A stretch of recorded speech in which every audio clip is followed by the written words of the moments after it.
Dropping at the corner by Paloma. How long before you leave? Are you going or you wait? I'm going right now.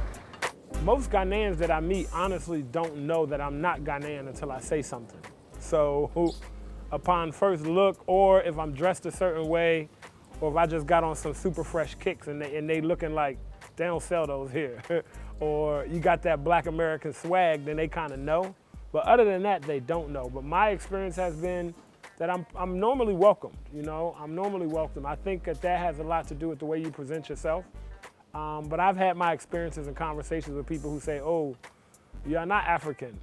And then I always tell them, I know, I'm a super African. The Year of Return is a program by the Ghana government to welcome the African diaspora back home in commemoration of 400 years since the first documented enslaved Africans' arrival in the United States. I was able to meet the CEO of Ghana Tourism Authority some years ago, and as we began to build a relationship, it was something that I proposed that if Ghana wanted to attract the African diaspora and if they were serious about having Africans in the diaspora come home, then they would present this idea of the Year of Return, which is a year-long celebration of 400 years.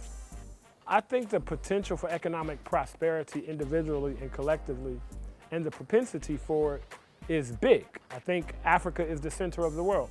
I think one of the reasons why the media constantly portrays Africa as a place for people to stay away from is so that everybody else could come here and reap the benefits. There's no reason why everyone else in the world is looking towards Africa.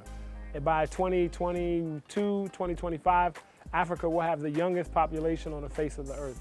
Africa has the highest birth rate. There's so many things. Africa's rich in the most minerals. And Africa's probably the least developed with the most minerals and resources. And I'm not just talking about natural resources, but I'm talking about human resources and potential.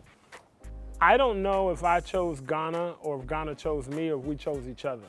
You know, I know that Ghana has the most Africans of the diaspora living in country from last count than any other country. Ghana wasn't the first African country I visited. Senegal was actually the first. And prior to coming to Ghana, I've been to Senegal, Guinea-Conakry, Gambia.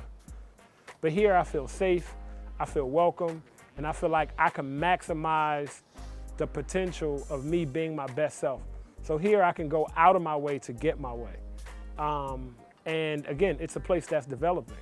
You know, the arm of white supremacy or the weight of white supremacy is a little different here, right? It's on the other side of colonization. It's not like in America. So you can realize who you are here. So I'm here for a host of reasons. And you see how good my skin looks? That's because the vitamin D from the sun.